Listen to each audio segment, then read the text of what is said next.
I'm Emily Broderick. I am the wife and widow of Mike Broderick. Mike was a 17-year veteran of the Des Moines Fire Department. So it was June 1st, 2023, which was my 46th birthday. He had had some issues leading up to it. He had a darker color urine he kept telling me about. His stomach had been bothering him. One night he was at a fire. He said that after the fire, he went outside and really kind of got dizzy, had to sit down on the back bumper of the fire truck. A couple hours go by and he calls me back, and that's when the beginning of the gravity of it hit. And he said, I just had a CAT scan. I know enough to be dangerous. I know they see a couple of spots on my liver. I know they're thinking cancer. I cried and he cried. We cried together, probably the hardest we've ever cried together. In the beginning, there was a ton of confusion for me. You know, I've got Mike who is laying in a hospital bed, who feels horrible, who feels, you know, he is seeing his life flash before his eyes.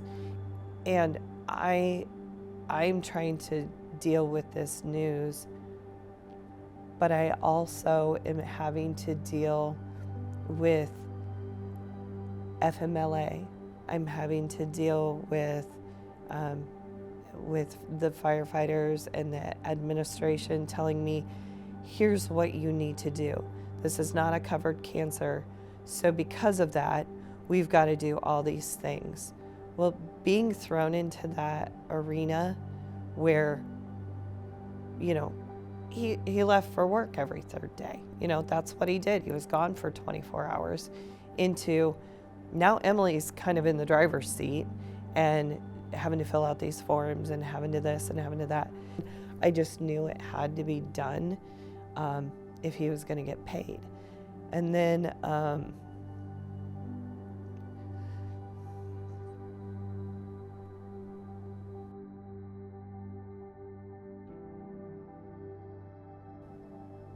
to find out that, you know, in order for him to get paid, the firefighters created a spreadsheet. Somebody created a spreadsheet, and it would have all of Mike's days that he was working.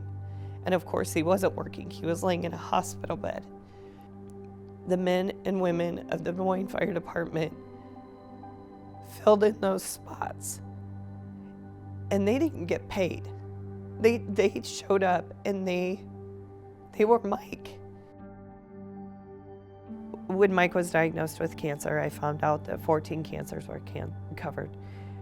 It was a slap in the face, not only because, you know, these men and women go into fires and they're exposed to all these toxins. They have immediate dangers. You know, they might not make it out of that fire okay. To me, cancer is cancer, and cancer can happen anywhere in your body at any time. And to know that the firefighters are exposed at a much higher level. I don't know the percentage, but it is tremendously higher than the average person. And then to say, thank you for helping our community. Thank you for all you do.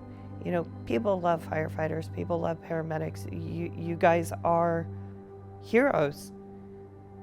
But then to turn around and say, but we're only going to cover 14 cancers. So if you get sick, it's a roll of the dice if we're going to help you out or not. It's not fair. Mike had the opportunity and the privilege, he would want me to say, to be a Des Moines firefighter paramedic for 17 years. Even after he was diagnosed with cancer, and I bet I could have asked him in the hospice room, he would have done it all over again. That's how much he loved his job. He's not going to be there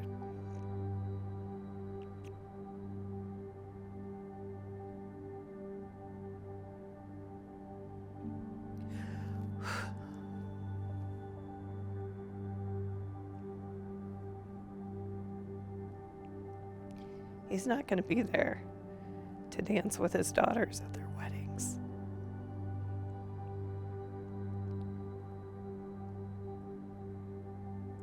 And it's not fair. And it's now our lot in life. But how can we make the change for those future firefighters so they can fight, and they can fight hard, and they can be there to dance with